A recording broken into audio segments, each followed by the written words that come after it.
Laçın, sən azadsan. 30 il əvvəl hakimiyyətdə olanların xəyanəti nəticəsinə düşmən tapdağına keçən Laçın yenidən öz sahibinin nəzarətindədir. 44 günlük vətən müharibəsindən sonra Müzəffər Ali Baş Komandana rəşadətli orduya malik Azərbaycanın şanlı bayrağı Laçın rayonunda dalğalandığı kimi Laçın şəhərinin mərkəzində, eləcə də Zabux və Sus kəndlərində də dalğalanır.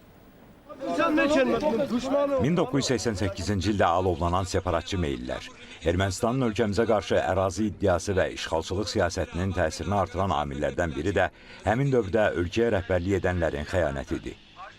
Bu proseslərin fonunda Azərbaycandakı iqtidarsızlıq təəssüf ki, nəinki Qarabağın, həm də tarixi Zəngəzurun şərq hissəsinin də işğalı ilə nəticələndi.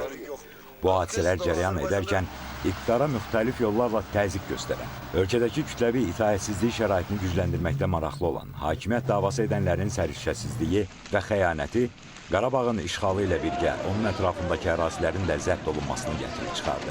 Həmçinin Laçın rayonunun. Ermənilər rasiyanən deyir, satılmayıb, zəng gelirik, telegrama vururuq ki, bizə kömək gəlsin, yerlər gəlir, qırmızı təyyarə gəlir, gəl.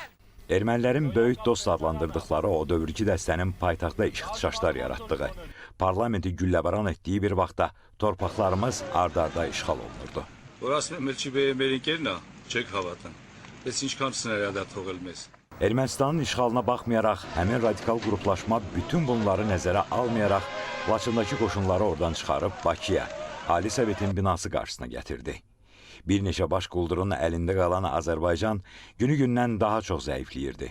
Bütün bunlar azmış kimi o dövrki rəhbərliyin daxilində hətta bir qarış torpaq işğal olunarsa özünü güllələyəcəyinə dair vəd verən də peyda olmuşdu. Əgər olmadı, gəlib sizin yanınızda beynimə bir dənə güllənin çağı burada da yıxılacam. Ölkəmizlə bağlı talih yüklü məsələlərdə göstərilən məsuliyyətsizlik və laqeyd münasibət Şuşanın işğalından vur tut 10 gün sonra Laçın rayonunun da işğalına səbəb oldu. Ermənistana artıq ləğv olunmuş Dağlıq Qarabağla quru əlaqəsi yaradan yol məhz bu rayonun ərazisindən keçirdi. Ona görə də Şuşadan sonra Laçının işğalı Ermənistanın əsas hədəflərindən biri idi. Bu işğal zamanı silahlı qüvvələr və texnika Laçın şəhərini tərk edərək Bakıya istiqamət götürürdü. Hakimiyyət davasını, hakimiyyət ehtirasını kimlərinsə, xüsusən də Ağacı Müsavat cütlüyünün hakimiyyət ehtirasını təmin etmək üçün silahlı qüvvələr bizim Laçın şəhərindən çıxarılırdı və Laçın şəhəri demək olar ki, erməni silahlı qüvvələri qarşısında əliyalın və silahsız buraxılmışdı. Lakin güclü dövlət quruculuğu yolunda aparılan uğurlu siyasət ordu quruculuğundan da yan keçmədi. 2020-ci ilin 27 sentyabrında başlayan Azərbaycanın haqq işinin əsas mərhələsi digər ərazilərimiz kimi Laçına da qayıdacağımızdan xəbər verirdi. Qəribə xəbərlərindən biri də tarixi Zəngəzurun şərq hissəsində yerləşən bu rayonun sahibinə qaytarmağın vaxtının çatdığını göstərirdi. Hərbi uğurların diplomatiyadakı təzahürü sayəsində bir güllə atılmadan Laçın rayonu Azərbaycana təhvil verildi.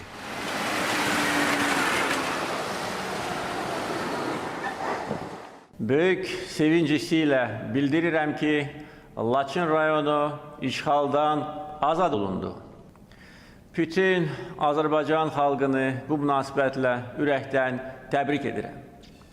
Laçın rayonunun işğaldan azad olunması tarixi hadisədir. Öyle bir güllə atmadan biz Laçın rayonunu qaytardıq. Düşməni buna məcbur etdik.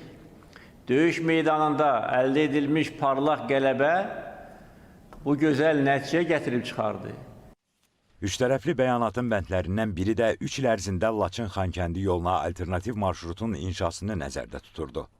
Bu müddəanın əlavə olunmasının əsas səbəblərindən biri Laçın şəhəri, Zabux və Sus kəndlərində Azərbaycan bayrağının qaldırılmasını sürətləndirmək idi. Laçın-Xankəndi marşrutuna alternativ yolun çəkilişi 3 ilə nəzərdə tutulsa da, qüdrətli Azərbaycan bu məsələnin də həllinə vaxtından əvvəl nail oldu. Bu, güclü iradə və əzmkarlığın daha bir nümayişi idi. Təbii ki, təşəbbüsün müəllifi prezident, Silahlı Qüvvələrin Ali Baş Komandanı İlham Əliyev idi. Bu Laçının özünün, şəhərin Zabux və Sus kəndlərinin bizim nəzarətimizə keçməsi ilə silahlı qüvvələrimiz, xüsusilə Müdafiə Nazirliyinin bölmələri bu ərazini əməliyyat nəzarətinə götürmüş oldular. Dolayısıyla bu bölgədə gələcəkdə məskunlaşacaq mülki əhalinin təhlükəsizliyini təmin edən qurumlarımız artıq bölgədədir. Son 100 illiklərdə bir çox ərazisini itirən Azərbaycan, sözü ilə imzası bir olan liderinin qətiyyətinin nəticəsində tarixi ərazilərini geri qaytarmağın əsasını qoydu. O cümlədən Laçını özünə qaytardı. Bugün Laçın şəhərində, eləcə də Zabux və Sus kəndlərində şanlı Azərbaycan bayrağı dalğalanır. Görülən işlər bir daha onu göstərdi ki, Azərbaycan liderinin əzəmətli iradəsi istənilən məsələni həll etmək qüdrətinə malikdir. Regionun lider dövlətinə rəhbərlik edən şəxsin simasında Azərbaycanın zəfərləri əbəd olacaq. 30 il doğma yurdunu görəcəyi günü səbirsizliklə gözləyən xalqımız hələ çox şad xəbər eşidəcək. Laçın şəhərinin mərkəzində Azərbaycanın dövlət bayrağı dalğalanır. Nəyi, necə, nə vaxt etmək lazımdır, bunu mən bilirəm. Azərbaycan xalqı mənə inanır və mən də bu inama arxalanaraq bütün lazımi tədbirləri görürəm. Ölkəmizi inamla idarə edirəm, bütün sahələrdə, o cümlədən hərbi quruculuq sahəsində. Rüstəm Mikayılzadə, Elnur Orucov, AzTV Xəbər.